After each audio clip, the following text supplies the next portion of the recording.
Cece slips on the oranges that Niles dropped. Yeah, which this fall was like completely. It looked ridiculous. Yeah, did not look natural at all. Did not. Almost like Akabe cartoon like. Yes. Like a slipping on a banana peel or something. Cece's like, woo! And her feet go like above her head. It's ridiculous.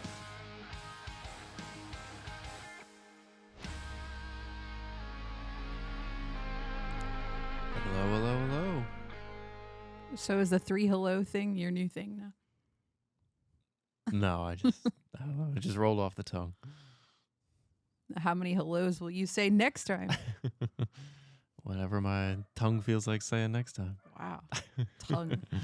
Whatever the tongue will roll out. Wow. Well, hi. It's great to be back again. Yes, we're back for the last episode of season 1. The last episode. Can you believe it? Oh, this has really gone by pretty quick. And the last episode was kind of a sad one. Yeah, they kind of ended it on a melancholy note. It was kind of a bittersweet. It was nice. Yeah. The episode is I Don't Remember Mama. Oh, it's terrible.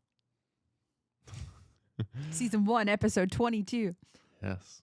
But before we jump in, you might notice something different about our setup here. Yeah, what do you notice? A giant glowing sign now. We are official, folks. We have A Fine Podcast as a sign behind my head.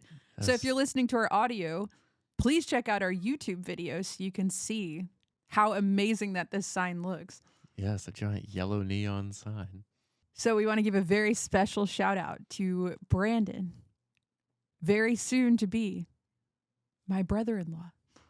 Yes, this was very nice of him. So, Brandon, thank you so much for this sign. We love it so much, and we are so excited to look as official as we do now and have this sign in our videos now. yeah, thanks, man. Looks great. Appreciate it. Looks great. Woo! Oh, yeah. Brandon for the win. It's amazing. Yeah. So, yeah, we're super excited about that. So check us out on YouTube video. Indeed. And you get to see who we are too. Yeah, if you haven't seen our lovely faces or Lovely. They're lovely. bad faces, I don't know. Bad faces. Wow. Good or bad. And you're grouping me in with that. You That's can great. decide. Thank you. No, I'm just a third party. I'm not speaking on behalf of So myself. you think people would think we have bad faces, possibly? Everyone's got their own opinions. So. Wow. I'm shocked and insulted. And so, That was third party. That wasn't me. right, but you put it out there. As your so husband, you have a beautiful face. Thank you. Yes, yes. Well, just as my husband, so thank you for right. that. As a third party, it could be bad. Wow. I'm going to try to get over that insulting remark. But with this episode, Mother's Day is approaching, and as usual, Maxwell is trying to preoccupy the children to distract them so they don't think about their mother, Sara, who passed away. Yes. This is. We see here that he still doesn't like to bring up her memory, or maybe it just brings back too much pain. So he wants to try to. Distract everybody. Yeah, and keep them busy with other things and not even remember the day. So. Which some of this is understandable, but then it comes to a point where it would be nice to at least acknowledge the wonderful person that she was. Yeah, I mean, I would think that all in all, it would be good to At have least, some type of memorial or right. think of her or But do something. I get why it's painful. Sure. Sometimes it's too painful to even think about. And then if you're not thinking about it, great, woo. Yes. Then you don't have to get sad. Yeah. But Fran has other ideas of how it should be remembered. So So we will definitely see that here yes. in a few moments. I can't believe we're on the last episode of season 1.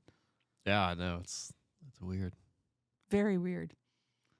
But here we go. Let's go into the first scene. So in the first scene, Sylvia is talking to Fran on the phone. Mother's Day is coming up. And Fran is telling Niles they always have to go where Sylvia wants to go for dinner. And Niles says, just be grateful that your mom wants to take you to a dinner and you guys go out for Mother's Day.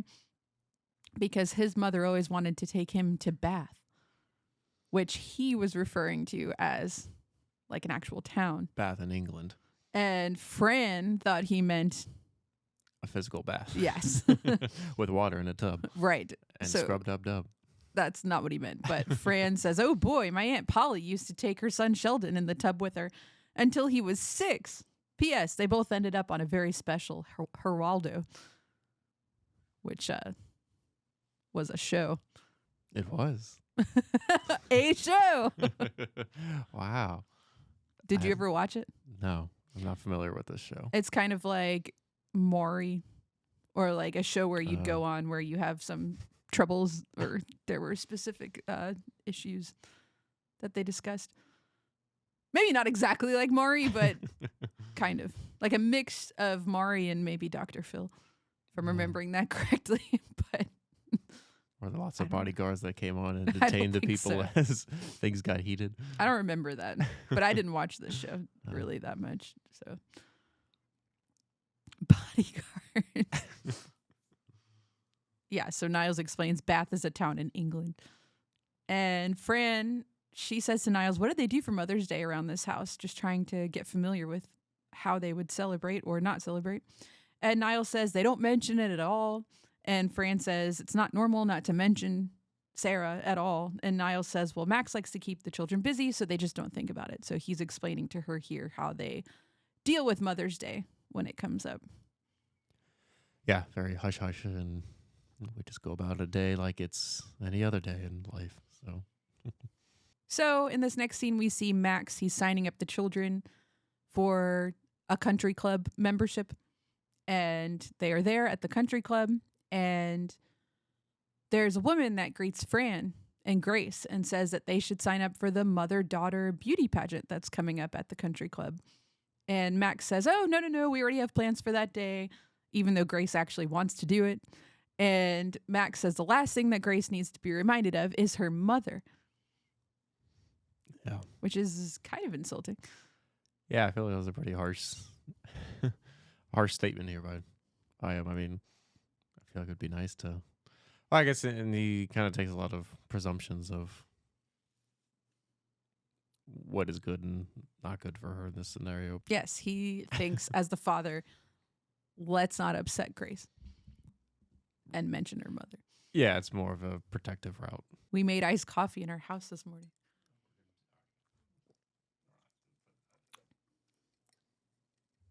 It tastes great.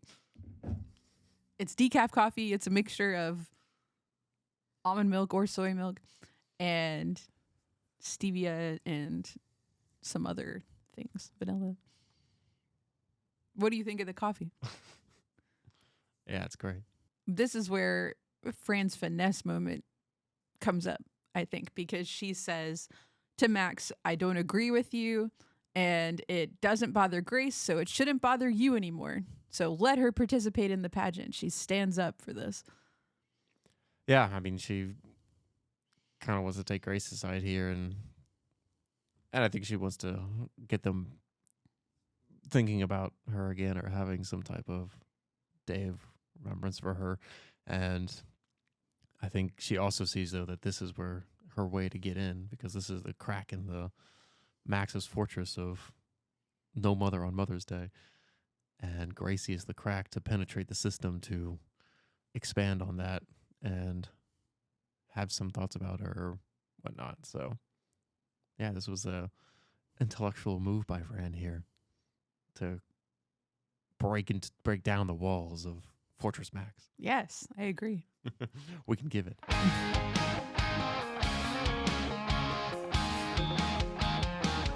Fran finds finesse. So Grace gets to participate in the pageant all because Fran fought for her to do so. Way to go, Fran. Yes.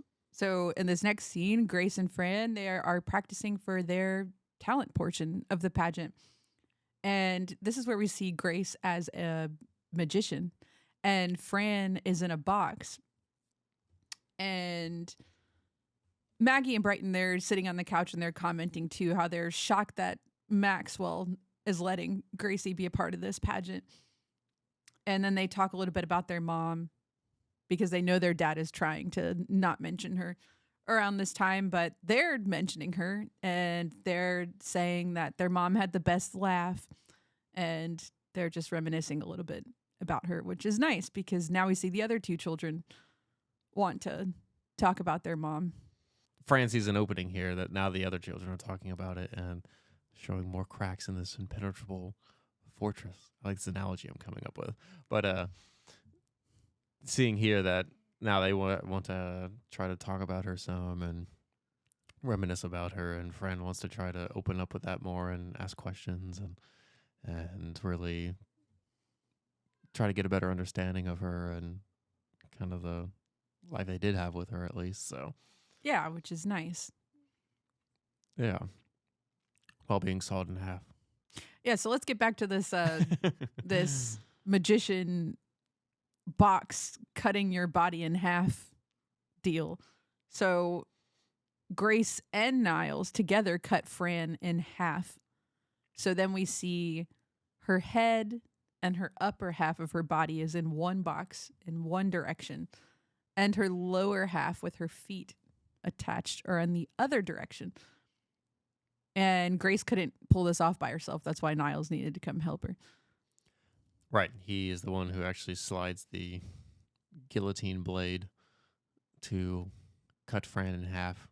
So Cece walks in and she says the pageant is a terrible idea until she sees Fran cut in half, and then she thinks it's a great idea because she wants to see anything bad happen to Fran at this point. And then Max walks in and he says, I hope I don't have to pay you time and a half, because she's cut in half. Yeah. And no one finds it bizarre that she's completely cut in half. How does this trick work? I don't understand this. I'm not a magician. So How do I'm you not jam able like to- your whole entire body in the top half? That has to be what happens. And then you have like fake feet or something, right? But her feet were moving. Yeah. Well, you could have little, I don't know, robotics inside the box that would make the feet True. move. Yeah. If anyone knows how this trick works, please let us know. It's a pretty good trick. Yeah, I mean, I was quite impressed that this was going to be Gracie's magic trick to could do at the pageant. I mean, this was like I would say this was quite the, maybe, yeah, I don't know. I would assume this would be like an intermediate to advanced magic trick level, but That's why I don't Grace know. needs help. maybe it's a basic, maybe it's basic.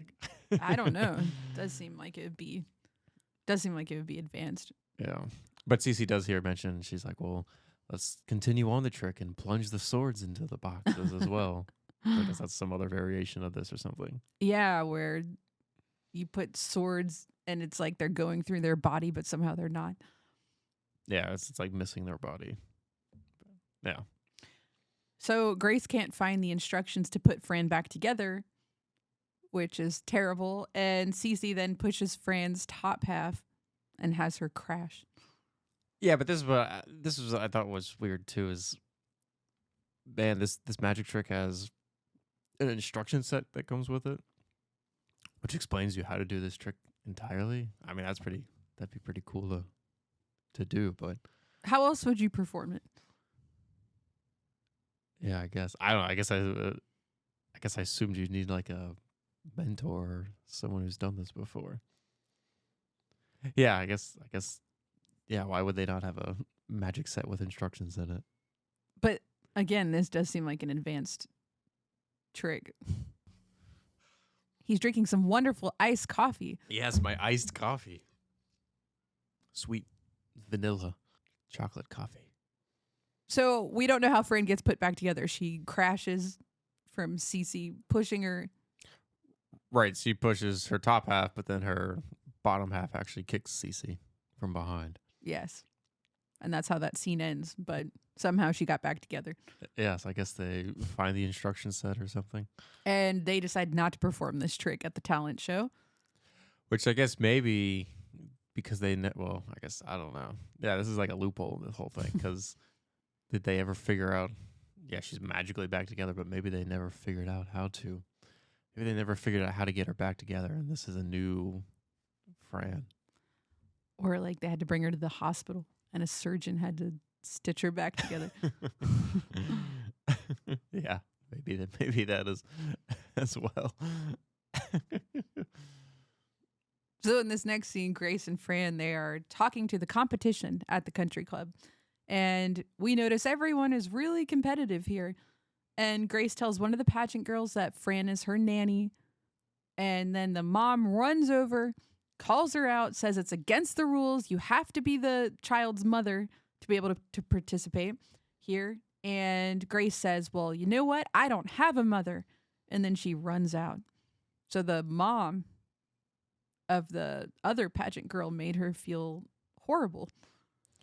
Yeah. Well, I mean, she's quite the competitor and really wants to win and will do whatever it takes to snag the victory. So even if it means getting some dirt on the competitors to disqualify them, because I think they kind of realized with Fran that maybe there's something up here. Maybe this isn't her mother, and maybe there's some information they can try to gather, which is what they're trying to do anything to get dirt out of Gracie, and then they got their piece of dirt they were looking for to throw her under the bus, and they don't care at all about whose feelings they're hurting. Right, yeah. Which is really mean. It should never get that competitive. Yeah, I mean, that's pretty vicious, especially for like a little girl who lost her mother. pageant. Gosh. Yeah. No wonder Gracie goes to therapy. Yeah. Well, she's upset and she runs out. So in this next scene, Niles is placing fruit in an arrangement at the house, and he starts juggling oranges. We see him being a little silly here. And then Max catches him, and Niles pretends that he never did that at all, which is interesting. What do you think about this? Yeah, I guess this is this just because he's slacking off or something, and he's on the clock and he's wasting time just juggling fruit. Probably. And then Max says, "Oh, I just saw you do it." And he goes, "No, sir, I was not doing that." Deny it until proven guilty. Yes, he just completely denies it. But Max is like stunned that he knows how to juggle and he was doing this. Well, yeah, it was like a pretty brief period of time. But I guess this was, I don't know what, I guess because the pageant, they're talking about doing a talent for the pageant show, and maybe that's what inspires him to do the juggling, I guess. I don't know, otherwise, why would he just start juggling fruit randomly? He's bored. Wow. All he does is arrange fruit in a bowl and dust and clean. He's like trying to add some spice into his life. Yeah, that's true. Maybe that's just how he alphabetizes or organizes the fruit. It's by juggling it first. Yeah, juggle it first, and then it'll settle. We shift better. through all my apples and bananas and oranges, and then I'll put them on why not? the bowl. It's just an organizational method. It's not a. Sure, but he could have explained that to Max then instead of like. Yeah, but he wasn't that really quick. He wasn't that quick-witted. denying it. You go straight to denying if you're not that quick-witted. Wow. I mean, I probably would have done the same thing, but. I'm having some iced coffee. And our iced coffee now. Iced coffee break. Well, wait a minute here as we sip our coffee. I'm having another iced coffee break.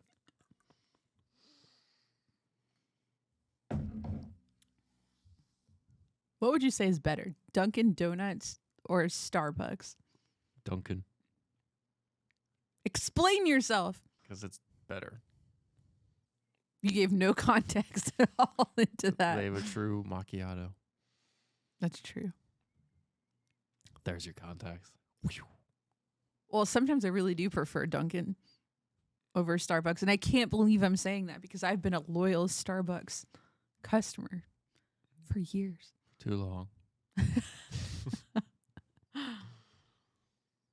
But other times you need a break from Dunkin'. Yeah, spice it up. Grass is greener on the other side. Okay, so Max, he is trying to get away from Cece in this next scene and says that she's reminding him to not think about Sara, and he doesn't know how she can be so insensitive on this topic. Yeah, I mean, this is just, I guess we're continuing with Cece's bluntness and lack of care for sympathy or any sort of that manner. So she just wants to lay it out there as it is. No gentle edges around it. And she wants all the attention to be on her in a romantic setting Yes. for Max. Yes. Be distracted with her and fall in love with me.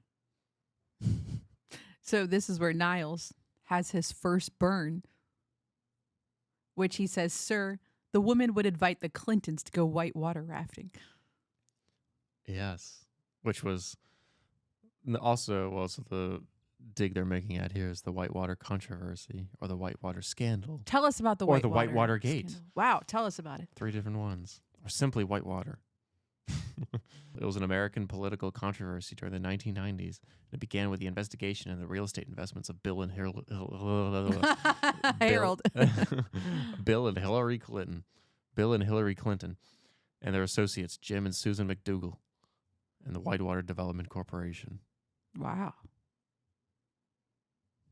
And that's it. So we see here that Cece slips on the oranges that Niles dropped. Yeah, which this fall was like completely. It looked ridiculous. Yeah, did not look natural at all. Did not. Who falls that high? Like Yeah. with your feet in the air high. I mean, her feet like went to where her head would be normally. Yes. In a standing manner. And then the slip is just like a total. Like, yeah. I mean, obviously it's for the comedic purposes, but I mean, it's just. That was too far. That was ridiculous. It's like, they almost brought it, it's like almost like Acme cartoon, like, Yes. like a slipping on a banana peel or something. She's like, woo! And her feet go like above her head. It's ridiculous. Yeah. It's just like this one fluid motion of going through. It's not like you try to catch your slip with your other foot or something and then fall, but. We should try to reenact it. Drop some oranges on the floor. Yeah. And then blindfold you. Yeah. So she apparently had no idea that there was some fruit on the floor. It must have been some really slippery oranges. Yeah, maybe he just polished them or something. Yeah, maybe they're he did. fake fruit and they're just. And he accidentally dropped them Yeah. on the floor. Yeah, maybe this was a total ploy by Niles to. Make her fall. Yes. Could be. This was like a physical burn. It could be another burn. Also, I forgot. Because they also show that when she gets up from the floor, that the heel part of her shoe pierced the orange. Like the orange is in the heel part of the shoe. And how would that make her fall like that? Yeah, that was the other part. That was what like really didn't make sense, as well as because if it pierced through the whole thing, wouldn't you just walk almost as normal, or maybe have like a slight little slip, but you just kind of shake it off? Maybe we need to consult like We should an do our expert. own physics test. Yeah, like. You get in a physics pair expert. of heels and walk on an orange and see if you slip. But I'd have to pierce my heel directly through the orange. Yes. Just wear stilettos. Okay. We'll try it out. We'll.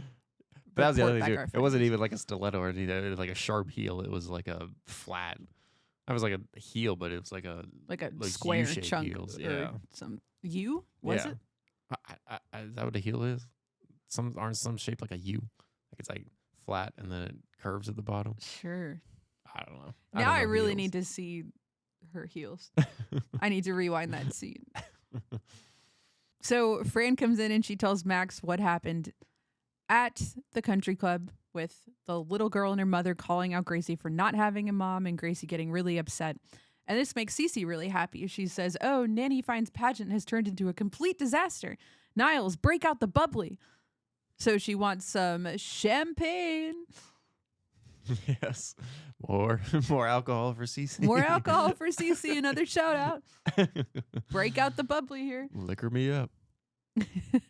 And then Niles has a second burn and he says, "You have no power here. Be gone before someone drops a house on you." Basically calling Cece a witch. The Wicked Witch of the West. Yes. And the Wizard of Oz. And that. Actually, it was the Wicked Witch of the East. I apologize. Yeah. Because the Witch of the East is the one that had the house fell on her. Mm-hmm. So, just for clarification there. Yeah. So the one that has a house dropped on them is the East. Right. And all we really see of her in the movie is her feet curling up under the Yes. house and her legs. And that's it. And the shoes. Yeah. Is that where the red shoes come from? From the Yes. Wicked Witch of the East? Yes.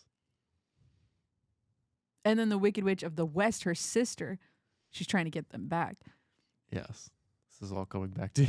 No, I'm just like, I'm putting it You need a into recap perspective. of the Wizard of Oz. Anyway, all right. Does everyone easily know those facts? I feel like a lot of assumptions are made about the Wicked Witch of the West. Everyone thinks a house dropped on her. Do they? I don't know. I mean, that story like made more sense to me as I watched it as I got older. I didn't pick up on that the first time I watched it, but And you watched the asbestos snow fall down yeah. on everyone. Yes. All right, moving back to our scheduled programming. So these are all the burns for Niles and Cece for this episode. Yeah, it's short and sweet. With Niles, of course, dominating the battle again. All of season 1 was really Niles with like a few remarks from Cece. It was like, yeah, some crummy ones. So so yeah, she really hasn't stepped into the ring yet. She's still getting beat up on the sideline. Let's see what happens in season 2 for Cece, but Yeah, we will. But for now, we have the follow-up. Is this heaven or is this hell? Maybe sometimes both as well. Naughty nights and sassy CC. Niles, burn number 1, Sir, the woman would invite the Clintons to go whitewater rafting. and Niles, burn number 2. You have no power here. Be gone before a house drops on you. And that's it. Voila. 2 No to more. 0. Yeah, 2-0. Niles, Niles, winner of season 1, winner of season 1. unanimously. No doubt about it. We don't even have to go back and look at our notes. Yeah, really hoping for great things for Cece. Yeah, Coming we'll up. see what happens in season 2. Maybe she'll finally start throwing a couple jabs there. Yeah, that'd be great. Max and Fran go up to Grace's room to check on her. And Max says he understands Grace must miss her mom, and that's what's so sad about this event that has happened. And Grace says, that's what's wrong. I don't miss her because I don't remember her. Yeah, this is like the dropping the hammer on the whole episode here. That's where the title comes from. Yeah. Because this is like where a ton of bricks just hit Max and about the whole thing, and maybe he's should have had a little bit more talking about her so that she would remember her better. Right. So that's why Grace says, how come we don't talk about her in this house? And Max says, well, it's difficult. And then he starts to tell Grace the good things about her mom. And he says he should talk about her more. You're right. This was a nice moment, though, of between father and daughter bonding time. Yes. It's a good connection. And it is nice to talk about her mom, especially if she was young when she passed away and maybe couldn't remember some of the things that have happened. Yeah, well, especially for Gracie, because I mean, since she's the youngest, she would have had the least amount of exposure or experiences with her compared to the other children. They can more easily remember their moments with her, but Right. Maggie and Brighton were older, so they have that going for them. yeah. But then Grace feels left out because she doesn't really remember her. So it'd be helpful to have people talk about her. So Grace then asks Max if her mom would want her in the pageant. And Max says that she would want whatever Grace wants to do. And Grace says, well, then I want to do the pageant and I am going to kick butt with Fran. Yeah, she's serious about doing it now. She's ready to take names and win first place. Yeah, so that's pretty nice. That she got her spirits back up and she's ready to go. Ready to rock. Ready. Ready to rumble.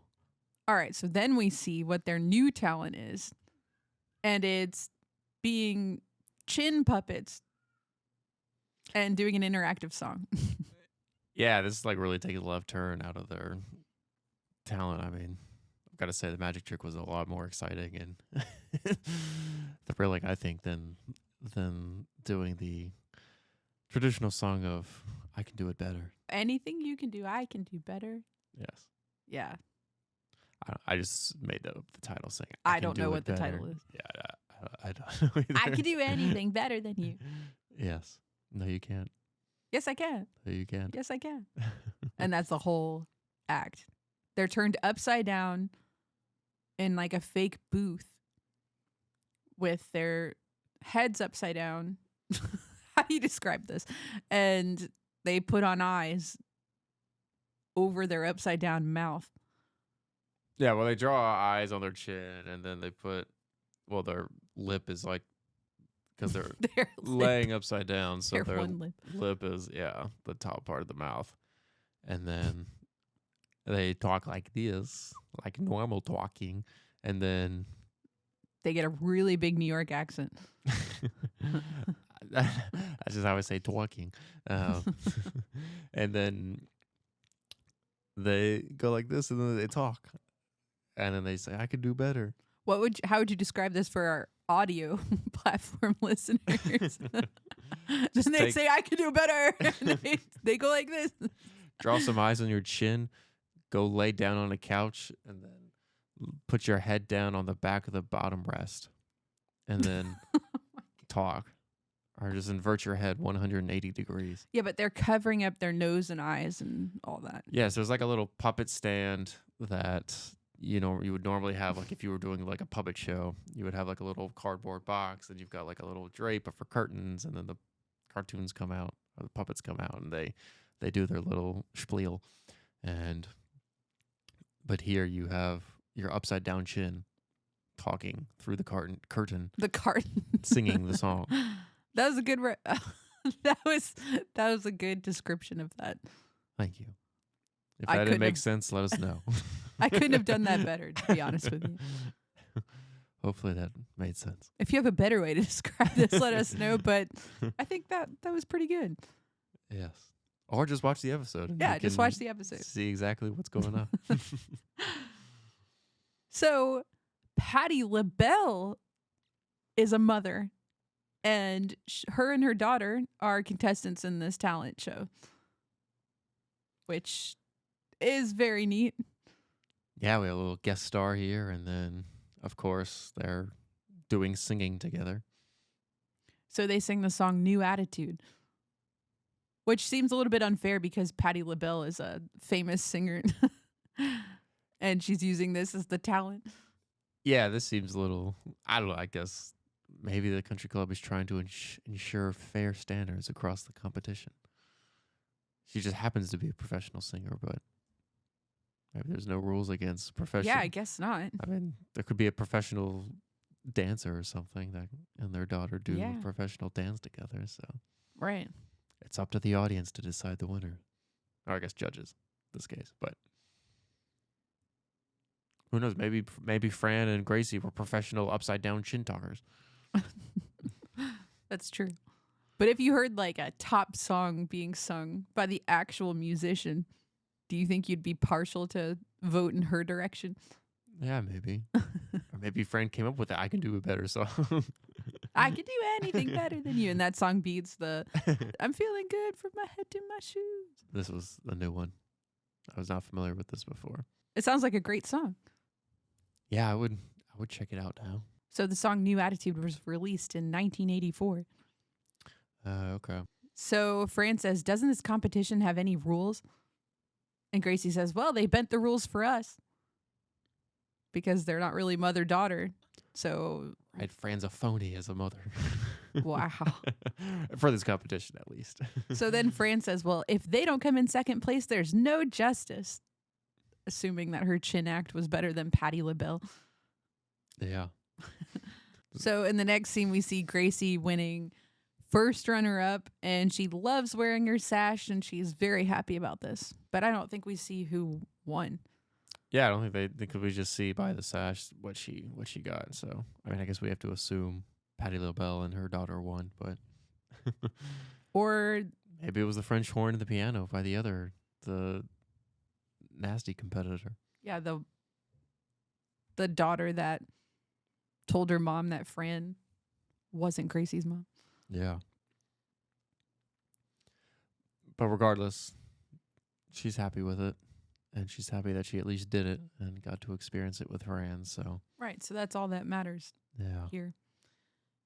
So Grace and Fran head home, and it's Mother's Day, and Fran has some home movies of her and her mom that they're watching on the TV in the living room, and they're with Maggie and Brighton and Niles, and then Max walks in as well, and he then brings a tape of Sara as a special Mother's Day gift for them. So they start watching that on the TV. And it's all the kids, and it's Max and Sara together having fun outside. And then there's a scene of Grace and her mom. And Grace says, "Wow, I remember that." So the video is helpful for Grace to remember a time that she had with her mom playing outside. Yes, she finally, which, yeah, I guess the video kind of helps spark the memory for her because, yeah, she sees that and has now the recollection of that memory of hugging her mother. So the video helps rejuvenate her experiences with her. It's helpful to watch home movies. And this is a great way to honor Sara on Mother's Day now. And Fran helped with all of that. It's all because of her. Yeah. So Yeah, she really made a new connotation for Mother's Day for the Sheffield family. And then Fran reaches out to comfort Max too while they're watching the movie. Yeah, because I think while it's helpful for Gracie and the other children, I think it's kind of painful for Max. So Yeah, it's like a mix of helpful and painful. I feel like for the children it was like all helpful. Or Max, Comforting. it's like half and half. Right. Well, I'm sure the children miss her too, but Yeah, but they've been wanting to probably have Talk some about type of remembrance or do something. So yeah. Our ending scene is more footage of Grace and Fran being chin puppets and bloopers. yeah, it's the blooper reel of the Fran trying to sing the song and That blooper reel was so entertaining. I'm just going to take a sip to honor it of my iced coffee. yeah, so we have the credits rolling now and there's doing a blooper reel of the Fran and Gracie's song, I Can Do It Better. And Fran is getting tongue-tied with tongue twisters of the song. And she's struggling with it. But then she gets it right in the real cut. That's right. And that's how the episode ends. And that concludes the season of 1. So with that, I think we're ready for a recap. Yeah, let's just go to recap. Let's put this all together. These moments are forever. Mother's Day is almost here. Yes, we will celebrate Mother's Day by acknowledging no mother's present. Max joins a country club. Ah, yes, the finer things in life. Grace and Fran do a mother-daughter pageant together. Until there's drama with competitors. Max avoids talking about Sara I will protect the children by not mentioning her name. and protect myself. And yes, and myself. Max now starts talking about Sara. Oh, it's time when Gracie has told me now that she doesn't remember anything about her. The kids are happy to have reminders about their mom. Yes, they are more heartwarming sensations at the thought of her. Grace and Fran get first runner-up at the Mother-Daughter Pageant. The chin dance and songing for the win. A first runner-up. Chin puppets singing for the talent show. Yes. And Patti LaBelle singing her hit song. Yes, new attitude. Max and the kids watch videos of their mother. Watching videos together. Heartwarming ending. Comforting. Yes. Well, and as this episode comes to a close, we shall now end our episode as well. That's right. Season 1 has come to a close. I can't believe it. Yes, our season 1 is now officially over as well. Yes, so stick around with us, and we will go into the other seasons of The Nanny, and we hope you enjoyed. Yes, hope you've enjoyed this season. Remember to follow us on all your favorite platforms, and we'll see you next time. Later. Ciao.